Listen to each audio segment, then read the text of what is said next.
Too many of us are walking through life with our eyes shut. We need to live with our eyes wide open.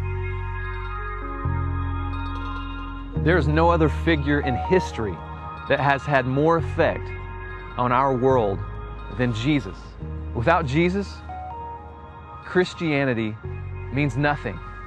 There's no other world religion that is so dependent on one person in history. And here's the first thing that you need to know. You're going to think this is so simple, but this is a truth that sometimes we forget. We talk about Jesus like we talk about the Tooth Fairy or Santa Claus, and that's not the case. Do you realize that Jesus was a man, flesh and blood, just like you and me, tangible person in history? This is a historical fact, just like this bridge behind me. You can see it, you know it's there. That's not the question. And I think before we even start, you got to realize that Jesus was a man in your history.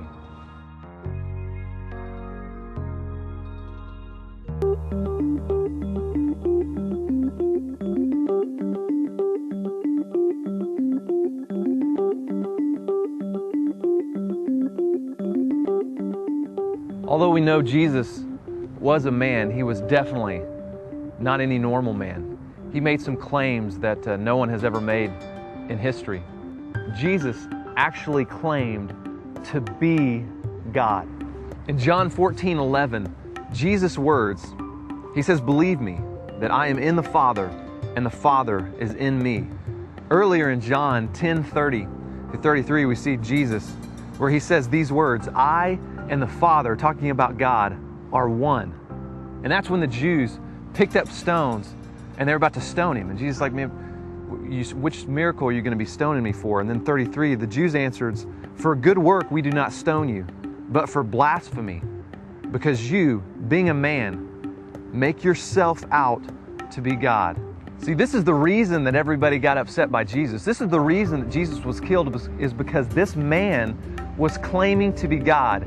And it was clearly a claim that everyone understood. A mere man who claimed to be God.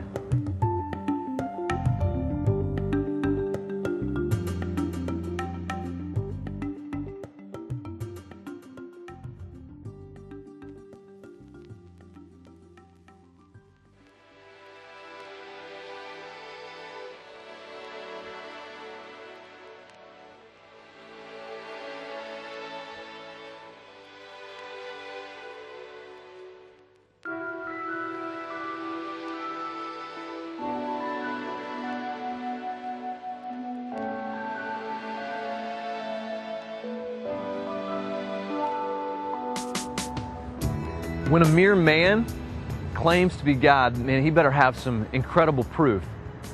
The resurrection is that proof. Here's the deal. I'm going to save some of you a lot of time right now. Some of you that have been asking about Jesus, you've been considering it, maybe you haven't. You wonder what this is all about? This is the whole point. If Jesus didn't raise from the dead, then Christianity falls apart. You don't have to worry about all the moral code and the commandments and all this thing. Everything depends on Jesus rising from the dead. And Paul said to the church in Corinth in 1 Corinthians 15:14, "And if Christ has not been raised, then our preaching is useless, and so is your faith." So if the resurrection is the whole point, here's the deal, here's the truth. People do not rise from the dead. That is not normal. And so I think that a logical and a fair question is, did Jesus rise from the dead? And see, here's the deal. This is why I love Thomas, one of Jesus' followers, had been following, had given his life to serve Jesus the 3 years that he was there.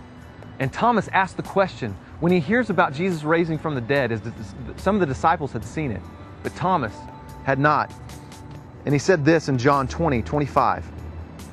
So the other disciples were saying, "We've seen the Lord." But Thomas said to them, "Unless I see in his hands the imprint of the nails, and put my finger into the place of the nails, and put my hands into his side, I will not believe."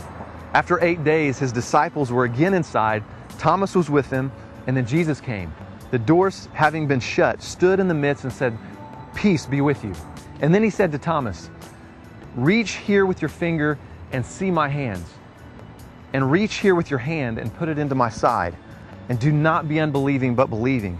And this Thomas answered and said to him, "My Lord and my God." See, Thomas understood that this was a big question. If Jesus was the Son of God, then it changed everything. Jesus said to him, to Thomas, "Because you have seen me, have you believed?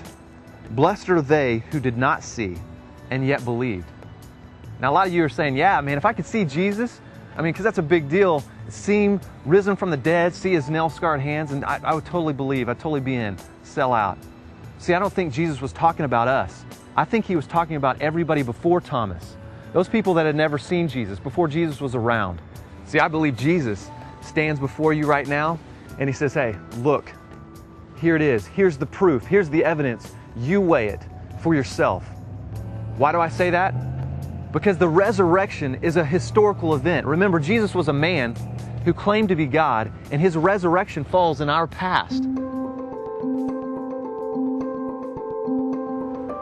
Now, this might surprise you, but this is what historians, scholars would agree on. Christian, non-Christian alike, the majority would say these are historical facts. 1, Jesus died.